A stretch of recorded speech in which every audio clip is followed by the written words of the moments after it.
first for all of you to introduce yourself. I'm Lambros. I run a business based in Surrey Hills called Station 5. We do software development.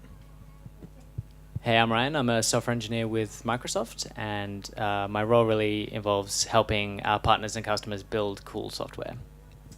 G'day guys, my name is Faraz. I'm a lawyer by training and profession, but I also run a consulting firm around tech, startups and government relations. Okay, so I'm going to start with a little bit of the why blockchain matters. And the first question is, what is the essence of blockchain? So anyone who's quite passionate about the answer. Okay, I was talking about this earlier today. I think blockchain's actually a really bad name for it. Sort of like how your phone is called a phone, even though it's not just about making noise. Blockchain's called blockchain because of the data structure that came originally from Bitcoin. But actually, I think when you're talking about blockchain, what you're really talking about is building decentralized networks, and they're networks that generally are what we call like BFT or Byzantine fault tolerant. So that means it's a network where people can be anonymous within the network. And that's really what we mean when we talk about blockchain. Thank you. Anyone else wants to add to it? I might just say one thing from a layperson's perspective, not having a techie background like the other two chaps next to me. There are really two different types of blockchain, the way I always explain it to people. The public blockchain and then the private blockchain. So, and a distributed ledger, which means no central actor is following it, i.e. there is a bank that holds your funds and says you've got $10 in your account and you have $1,000 in your account. The ledger is distributed between a number of different holders, if I can call them that. And then you've got, and you would call that a private blockchain, you would call that like an intranet, a bunch of companies who control a decentralized system. Technically, it's not even decentralized.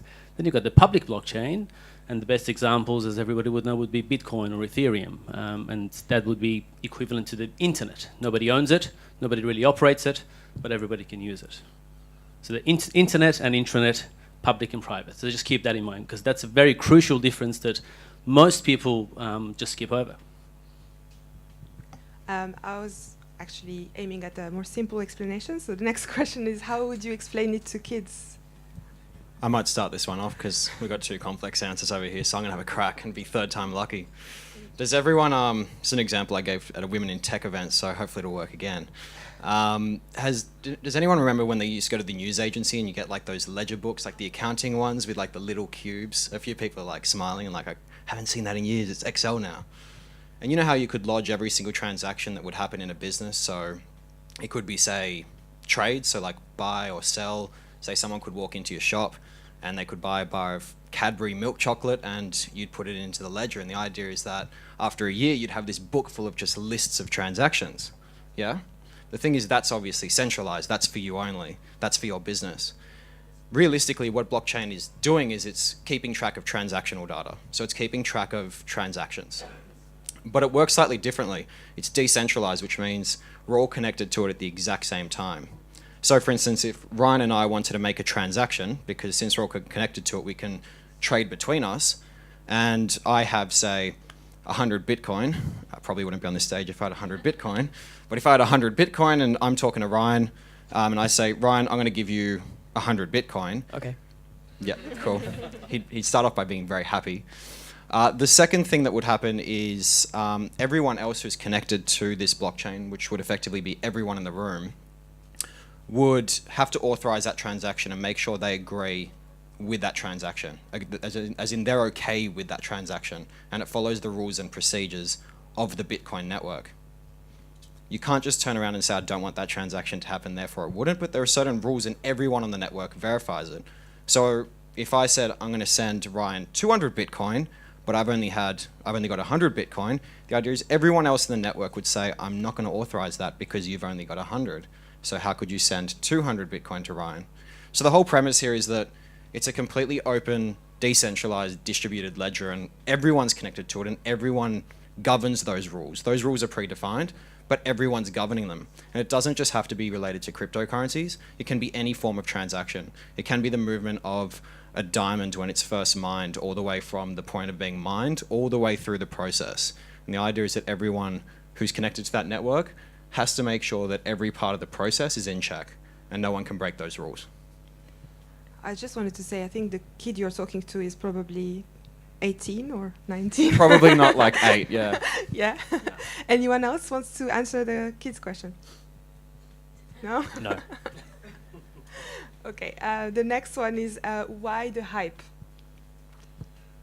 I was just going to say, can I take the temperature of the room? How many of you own Bitcoin or any other form of cryptocurrency? 30%. Well, the hype is really centered around, if I can be very frank about this, greed. Somebody says that they bought a Bitcoin for a matter of cents or low dollars, and now it's worth, I don't know, how much is it worth today? 6,000 USD, and they've made X percentage profit. And the hype is all about the greed of us, all of us, buying something at a low cost and it going crazy. But the nerdy part of the hype behind blockchain, I think, is the impressive part. That is to take away power from individuals, certain individuals or companies, and given them, hypothetically at least right now, or theoretically speaking, to the people. And I think that's the real answer behind it.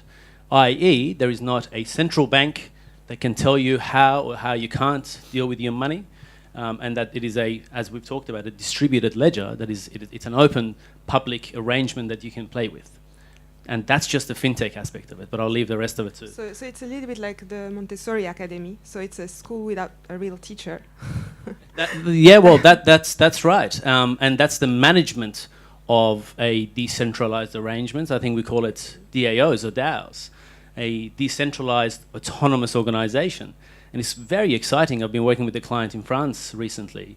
It is basically a managementless company, a company without a CEO, a company without a real set of managers, with hard-coded arrangements as to how the business should run. It's a new type of democracy. That's right. That's why the hype is so... Yeah, I agree with those 2 points. Like, definitely the price signal, right? Everyone sees this thing that's massive in price, and I think to a lot of people that signifies, that there must be something valuable there.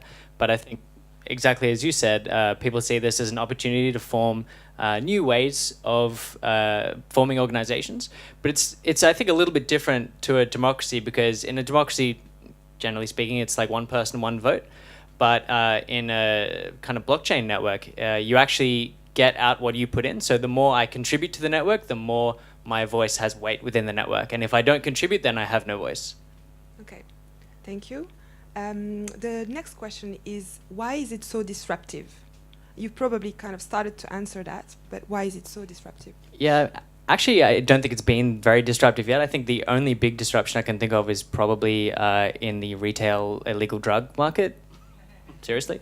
But other than that, I actually don't think it's really disrupted much yet. I think it actually has the potential to be extremely disruptive to our society in the sense that it can form a technological basis for new types of organizations that will compete with corporations, like we were talking about in the previous talk, or maybe not. Maybe it's going to be a complete failure. I'm actually not sure. I'm leaning towards the very disruptive side, but we can all be wrong. Okay. Anyone has another opinion on that? I think I wouldn't say it's a disruptive technology. I think the applications that are going to emerge out of it are disruptive. So if you look at like the smartphone and the internet, would you call them disruptive, or would you call, say, Uber disruptive to the taxi industry? You'd probably say Uber is the disruptive part of that equation, but the internet and smartphones were around for much longer before Uber actually became a thing. So I think it's a foundational technology. I think it has a lot of potential, and I think that's naturally going to drive it towards being the foundation of a lot of disruptive tech that comes off the tail end. It just requires a lot of innovation still. So what does success look like if it was pervasive, if it was applied more? For the technology, or for a specific company or something built on blockchain? For the technology. I think it would pervade every part of our life. In the same way, I think that computing is starting to pervade all parts of our life. Like, we all got computers in our pockets, and the trend you're going to see, I think, over the next 10 years is compute moving into all of our buildings and everywhere. So, you can imagine decades from now that all of these chairs will all have computers in them, and we'll know exactly your weight from sitting on them, and it'll just be sitting in some cloud ever. I think blockchain as a technology has the same potential, because all of those computers can be linked by a fabric which is quote unquote blockchain, but more in the sense that those pieces of compute units can form consensus through this kind of technology. Okay. No? In terms of, I guess, the that kind of potential around trust, what are your kind of thoughts around, because for me, disruption is around trust and the trust system. And as you were saying, you know, it's like an organization without a CEO or a school without a teacher. When I look at the numbers on how many CIOs are investing in blockchain, it's very, very low. It's about 8%. So what are your considerations around that trust? I think the first thing is that even though it's not being heavily adopted, it's being heavily researched. If you're talking to a lot of CTOs and CIOs, then you'd know that even though it may not be an active project, it's something that a huge amount of R&D is going into. So that's something to start with. I think generally something's going to enter enterprise, for instance, when the banks and the consultancy firms start to play in that space, and that's already happening. Anything else to add there? I was just going to say the issue of trust is often flogged quite a lot within the blockchain, I don't know, industry, if you call it that, sphere. What it simply means is that you don't need a trusted actor in the middle. You don't need a middleman anymore. If say, Ryan and I can come to an arrangement for the purchase of a particular thing for a particular amount of money, ordinarily I would have to either give him cash, but nobody uses cash these days, or very few of us do. And the other option is obviously to transfer funds, whether it's PayPal or whether it's your bank transfer, or I don't know, the new app version of Combank that you can send money to phone numbers. But trust is key. That is, Ryan doesn't trust me because he doesn't know me in order to give me the thing, whatever it is that I'm buying from him, until he gets the money. And then you've got services like the escrow service, where large corporations would pay a couple of $1 million and it's held by a trusted third party again until the thing is delivered and then the payment is released. What do you get in that? Inefficiency. Something that should cost you $1 will cost you $1.10 because the guy in the middle will charge you for the services. Now, the trust, the inbuilt arrangement, it's an autonomous, which I think we'll get to in a minute, it's an autonomous arrangement. It's a contract that says, if this happens, then do that. So if I receive the good, then automatically release the money to Ryan. And I think trust as we know it is not really understood in the blockchain or in the decentralized sphere. That is, it's almost an automatic or smart contract, which I think the more advanced guys will talk about in due course. I think just adding to that, not just transaction-based, but data in general. I think everyone's familiar with the whole Facebook data scandal and everything that happened with Cambridge Analytica. I think that caused people to realize that a huge amount of their information is owned by organizations that aren't them and they don't have control over it.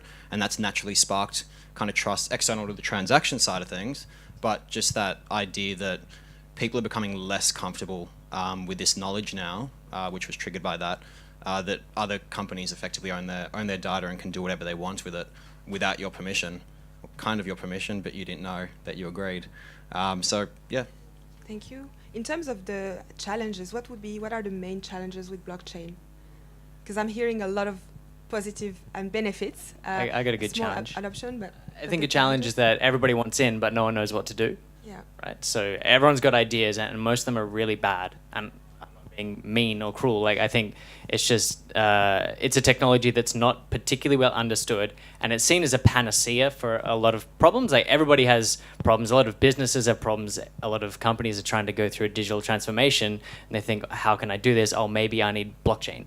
You probably don't. You probably just need to, upgrade your operating system or something, like on your PCs. He does work for Microsoft. I do work so that's for just Microsoft. what they say when they get the phone calls. No, it's like, I want to do blockchain, but my developers are running on Windows 7. So I don't think that's your problem, to be honest. But so I think that's the biggest hurdle is people understanding what the technology actually does. But I think first that requires like us as a community of people who I guess are into the subject to create a good narrative. I don't think the narrative is very good, and I think a part of that is, from what I said earlier, that I don't think blockchain is a very good name. Okay. Any other thoughts on the other challenges? Oh yeah, I was going to say, firstly, the two steps. Firstly, understanding what it really is, and secondly, adoption. Because those who actually do understand what it is, and I've spoken to very senior IT people and CTOs and whatnot, but the implementation of it is still a mystery. They understand what a decentralized arrangement is. They understand what it means not to have managerial supervision over something and allow smart contracts, for example, to operate, to execute an arrangement. But they don't really know how do you apply the technology to real life problems. And I think that's the key. And in this room, in this whole floor today, there are a bunch of very smart entrepreneurs and people who are in the sphere of startups. And the moment you turn your mind into what blockchain is and how it can be applied, dare I say, very quickly you'll find solutions to real world problems. So in terms of those examples, do you have examples at 3 levels? So what does it mean for individuals and its applications for everyone like us? What does it mean for businesses? And then what does it mean for society? I might cover the individuals one and then hand it over to the others because I know they're very heavily involved in the business side of things. From an individual's point of view, it's an underlying technology for what are kind of decentralized applications. If it's implemented correctly, and Ryan may disagree with me here, so I'm open to that. It is a panel after all. If it is an underlying technology that's going to be part of applications, realistically, you as the individual shouldn't know it's there. Or it's not that you shouldn't know it's there. You may be conscious that it's there, but applications should be designed around the user, right? I don't know if everyone was here for the last talk with the gentleman from Lendlease, but realistically, applications should be designed purely around what the user wants. It should be user-centric. And blockchain may enable certain things to be done that couldn't be done before or in a better way, but it may not necessarily change. It probably won't change your experience whatsoever in the grand scheme of things. Yeah, that's a good point, actually. Most applications are actually designed around the user, and that's the principle that you should follow. I might take society if I can, and you can jump in the middle there. I think it has the potential to create new types of organization within our society, which is what I said before. And it's a kind that's never been created. We've been able to create before. I think every type of organization, social organization that we have is built on a fundamental layer of technology. Like, you can't have government without swords, and you can't have corporation without writing. So maybe there's some kinds of organizations which we're trying to create today, which you can't have without a technology like blockchain. And I think is what's happening. There's a lot of people working in this space. For example, there's an interesting, I don't know whether you would call it a startup or an organization or something called DAO Stack, like DAO Stack. And they're building what are basically operating systems for your organization. So you get templates and you get to say, everyone in my organization gets a single vote, and maybe no one's allowed to spend more than this amount of money, and we all contribute into a pool. And those fundamental rules form the basis of your organization, and then your organization can evolve. So you can see in that maybe the promise of smart contracts that we've all, we've heard smart contracts are amazing, but then you actually get down to try and write one, and you're like, oh, it's just about blockchain strings. And what was the third one? The third one is the businesses, for businesses, if you want to have a... Well, I think it really will make a lot of businesses as we currently understand them defunct, which is a good thing, I think. It's that razoring away the unnecessary and inefficiencies in business. But at the same time, it doesn't mean people will become unemployed. It's just that businesses will become smarter. Take a law firm, for example. I think one of the sponsors of the event, Lehman Walsh Lawyers, I see the partner, I saw the partner here somewhere. They were one of the first firms who adopted, I don't work for them, I should just say so. They're one of the first firms who adopted a paperless arrangement for a contract. Not a smart contract, but a paperless arrangement, which was a big thing. Or the conveyancing aspect. Most of you, or some of you may have purchased a house here, and conveyancing is just the most archaic form of doing things. You get a lawyer, you pay them $1,000, they get the contract, they look at it, they go and sit in a room with another lawyer, then they exchange it. As they exchange, they hand the check over and Bob's your uncle. Now there's a system out there that everything is done seamlessly. So that's just one example from my neck of the woods as a lawyer, but really efficiency. It builds efficiency, it forces efficiency, and governments will follow suit. Thank you. As I said earlier, I'm really passionate about social impact and how disruptive technologies can really impact society as a whole. One of my favorite examples was, I know that the World Wide Fund used blockchain to track tuna. So if you are in a restaurant and having tuna, you can actually know where it comes from and if there is any fair trade around it or not. And I was really kind of keen to learn other potential applications. So actually, what is your best favorite example around the application of blockchain and potentially around social impact, because that's what I care about, but any other applications that are quite, yeah. My favorite's one that's pretty well done. It's kind of cycle in terms of maturity. It's called Horizon State. Has anyone heard of Horizon State? Yeah, a few nods. Cool. So Horizon State effectively is a voting platform built on the blockchain, and the idea is that since it's decentralized, since it's trustless, people don't feel that it provides a platform that makes it super easy to set up voting processes, but more importantly, naturally you've got individuals who don't feel that they can completely trust the voting process. They don't know who's behind it. They think the results are getting skewed. And Horizon State is a bit of a kind of retaliation to that, starting off more with votes in the private sector, but with ambitions to move into government. And I think that's something that could really help to build trust around the voting process when you get to kind of that federal level voting within government. I've got my top three. That was one of them. Democracy. It's huge. Maybe not in our country, not yet, but in majority of the countries, the concept would be completely foreign to us, to have trouble voting for people to represent you. So, I mean, it's already been talked about, so I won't labour on it. The other two, a very close second, is renewable energies for me.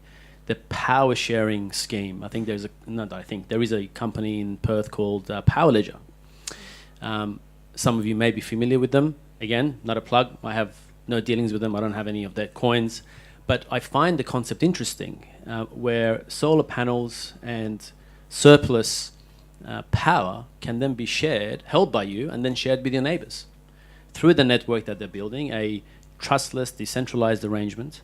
And I say decentralized because they're not really decentralized. Still a bunch of guys running a company which is doing this, but still amazing. You can sell your surplus energy to your neighbor. And another really favorite aspect of the application of it would be digital identity. I've had various meetings with a few ministers and shadow ministers in relation to the My Health records. I assume you know what the My Health records are. You might want to opt out, by the way, but it is basically a digital database of your health records, which the government says is to be shared between medical providers, open brackets, and a whole bunch of other organizations, close brackets, which is public, but they don't really talk about it. Now imagine having an arrangement or a system where it is you, the person who has the information, who owns the information, you walk into a doctor's office. For that visit, you choose to share the information. So they have all your information, your health records, your background, vaccinations, mothers with babies, all of that is there. And the moment you walk out, you press a button and they no longer have access. So digital identity is huge, which I think really feeds into voting, democracy, and a whole bunch of others. So those are my top three. Thank you. That's great. That sounds great. One of my favorite quotes actually comes from Picasso, and he says, "Whatever you can imagine is real." So if we could imagine anything, and if we had all the money in the world, so if you were Elon Musk and had all the money in the world, what would you do to scale it up and to make it mainstream? I'll have a crack. That's kind of hard. Part of that, I think, we kind of need to wait for some geniuses to come along and do some really smart stuff. So in some sense, I think the problem is not a lack of money, right? There's a lot of money that's been made over the past, few years, especially with the spike in Bitcoin. So I think the things we have to do, firstly, is time. We need to think about the problem, and we need to build infrastructure, and we need to build protocols, right? And on top of that, we need to build a community. And I think that the community is actually really strong. So I think, if I was Elon Musk and I had $1 billion or whatever, I would build some insane building somewhere and throw like the biggest crypto Bitcoin conference in the world that lasted a few weeks. And I think, the interactions of all people who've been inspired by this crypto movement. We should invite some kids to that conference. But old ones, right? If I wanted quick adoption from Elon Musk, I'd probably reach out to Kim Kardashian and ask for a sponsored post or something to that effect. because that seems to get quick adoption everywhere. But if you want a true adoption of technology, and we're talking like long-term, think internet, email, everything that you're doing mainstream now. For context, the iPhone was invented in '07. That's when it became a thing. And Bitcoin was released, the first commercial application of blockchain, in '09. So we're talking, it's only been around kind of 2 less years than the iPhone. And everyone's got an iPhone or some device that kind of spawned off a series of kind of smartphone technologies that were emerging. I think realistically there are natural adoption cycles to everything, and we're still in that kind of first quarter in terms of adoption. Realistically, people want to say in 3 to 4 years it's going to be mainstream. If you want to go by the trend of, say, email and internet technology is like 15 to 20 years. I think we're probably going to be somewhere in the middle, because things are naturally adopted much faster now, because we're much more open to new technology, and people want to adapt and grow faster and work out ways to implement it and innovate much faster. But I think there is still quite a few years before it becomes something that's truly mainstream, and that can't really be accelerated much, I think, unless you've got corporate enterprise government getting behind it, which is actually starting to happen quite a bit in Australia. I mean, the only thing I would add to what was said is, if I had the money that Musk does, I would set up a purely blockchain incubator. In fact, we're working, 1981 Consulting is working with a few clients to set something up in Melbourne. We're trying to dissuade them, trying to set it up in Sydney. But we need governmental support and obviously investments. But it really is an incubator. Imagine your usual startup incubators, but it's focused solely on blockchain, sponsored partially by VC money, which I don't personally like, because as the last panel talked about, the control they take over, but a real form of decentralized money pouring in. And that comes down through what a lot of you would probably know, ICOs. Initial coin offerings, or ITOs, initial token offerings. Monies are raised, and you have a very focused approach to researching the R&D behind the applications of the blockchain ecosystem to everyday problems. That's what I would do. Can I take up something that we said before? Something you said, Lambros, about we need like governments and companies and whatnot to start using it in order for it to become more widely adopted. This, I think, comes partially from my experience. I've seen a lot of tension when companies try to do blockchain projects, and I think that's because they've done this thing backwards. They've said, I want to do blockchain, and what are the problems I can solve, that's kind of a backwards way to doing technology. But the other thing is like the direction that it kind of pushes you in towards this sort of semi-anonymous decentralized network is generally not the way that most corporations are organized. Corporations are organized like hierarchically, which is at tension with the way that blockchain is good at organizing people. And so inevitably you end up with this question where the corporation who wants to implement Bitcoin sort of sees it as being a risk to itself and maybe will stop it. So I think you'll see a lot of large enterprises talking about blockchain. I don't think you'll see so many of them actually start to organize their own internal company using blockchain, or really much else. I think a more likely scenario is that startups and small companies, because they're agile, because they can try new things, one of them will hit on this like nice pattern way to use blockchain in order to maybe do something internally, and that will grow. And then I think at that point, that's when we'll see disruption. I think just adding to that, one exception to the rule that I've seen is supply chain management. I've seen kind of global supply chain management, like logistics companies, freight companies, shipping companies, they have actually implemented blockchain quite considerably, built out several applications. It's already in full swing. It's already a core part of their business. So that is kind of one exception to the rule, but yeah, completely agree. Yeah, I've seen that as well, actually. I think Mask is a recent one who did a project, obviously worldwide shipping. Thank you. It sounds quite a big challenge, I think, from a cultural perspective. If it disrupts the culture of organizations, and then we have to count on more smaller companies, and it's something to kind of think about and consider. That might explain it's not yet mainstream. My last question, before maybe we can have some of your questions to the panel, is I think you started the whole conversation today by saying it's not the right name. So if you were to rename it, how would you rename it? I think a lot of people in the space tend to call it crypto rather than Bitcoin. But then that kind of annoys people who are old school cryptographic experts. Okay. So, I mean, naming is really hard. Naming is probably the hardest thing you can do. So I'm definitely not going to attempt to name it. Okay. Anyone else? I mean, I think forget the name, stick to the application. What can you actually do with it? Privacy coins, I think Verge is one of them. You can pay for things and people don't know who you are and everybody gets scared, including governments. But there are real use cases behind it. And the other misunderstood aspect is that, Bitcoins are really private. That is, if you pay with Bitcoin and you buy some form of drugs, nobody can track you down. That is not true. The whole concept around a decentralized approach, or from a fintech perspective, Bitcoin or other tokens, tokenized payments, were to really take out, as I said earlier, that central actor, the person in the middle who charges you money and fees to do something that you should really be able to do if you had trust. So I wouldn't call it anything else, except I think it's the application we should think about. Maybe the trust chain instead of block. Having a go. Thank you. Any questions from you to the panel? I think we have another just 5 minutes, right? Yeah. Yeah. Just any questions? Yeah.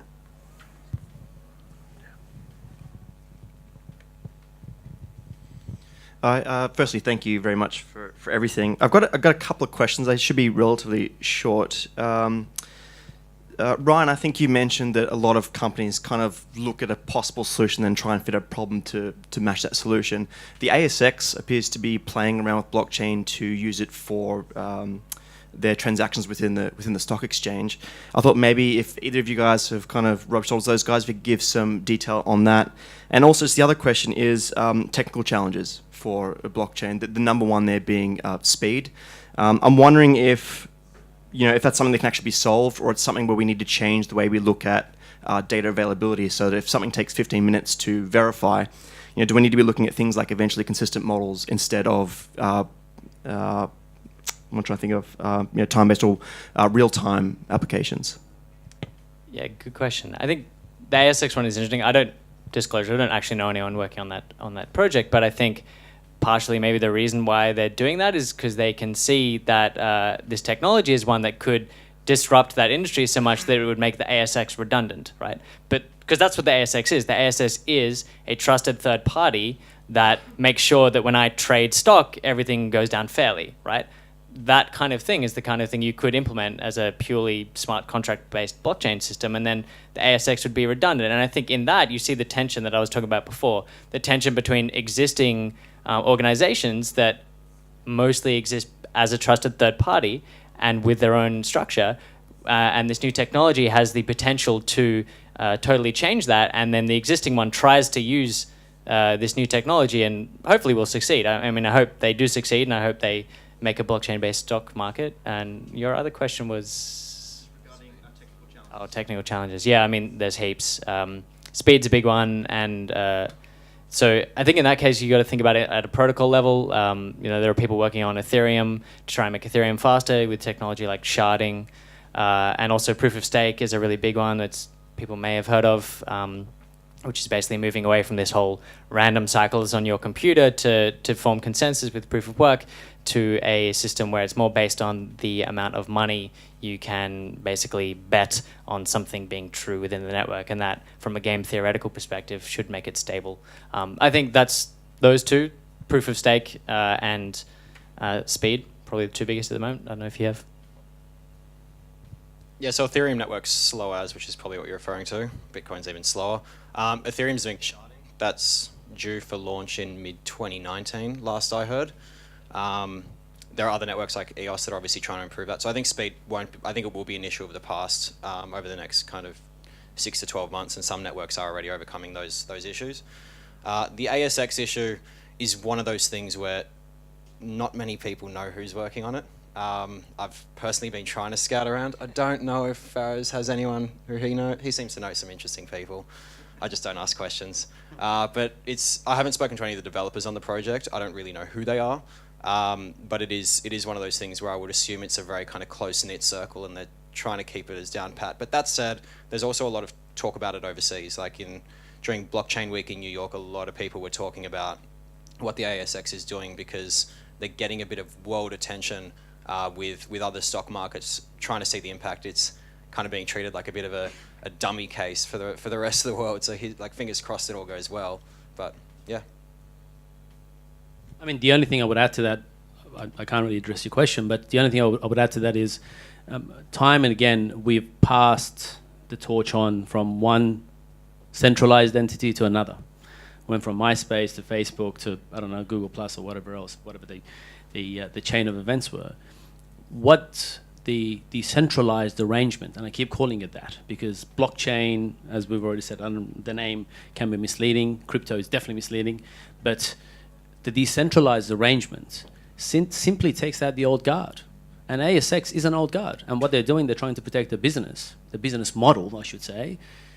Being a trusted middleman, they are realizing that very quickly someone much smarter than them will come up with a trading platform which requires no CEO, that gets a couple of $1 million a year, no middle management or otherwise.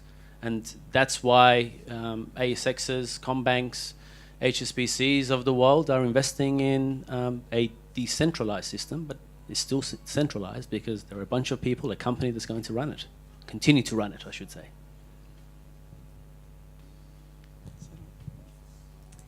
Could you please explain the difference between decentralized and distributed networks and why you would use one over the other? That's for the kids, by the way. Yeah, can anyone remember? I remember I could draw it. I think decentralized there's many connections between lots of nodes and the other. Yeah, I can't honestly off the top of my head. But you're right, there is one.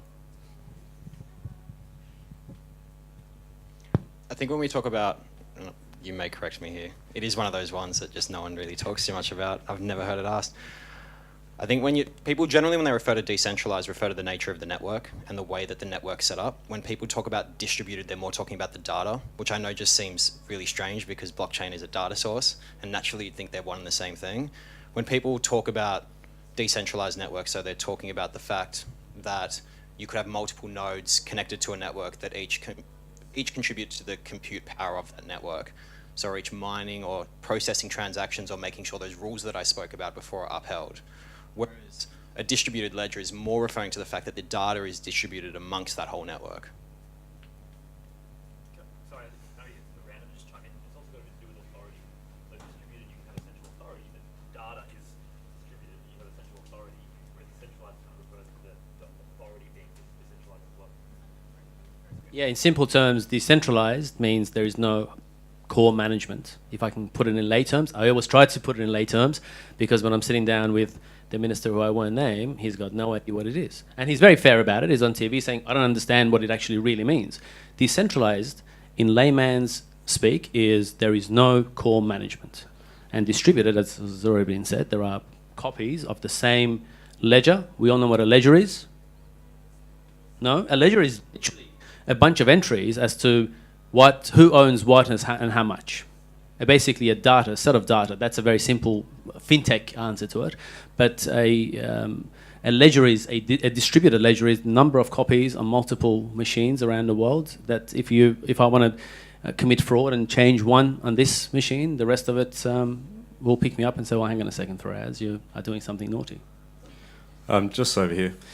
In terms of payments, crypto payments, how do governments in future keep control over anti-money laundering and some of those headwinds and keep control? I mean, in simple terms, I guess the best person to answer it would be Jania from Lehman Walsh, lawyers. But can I say this?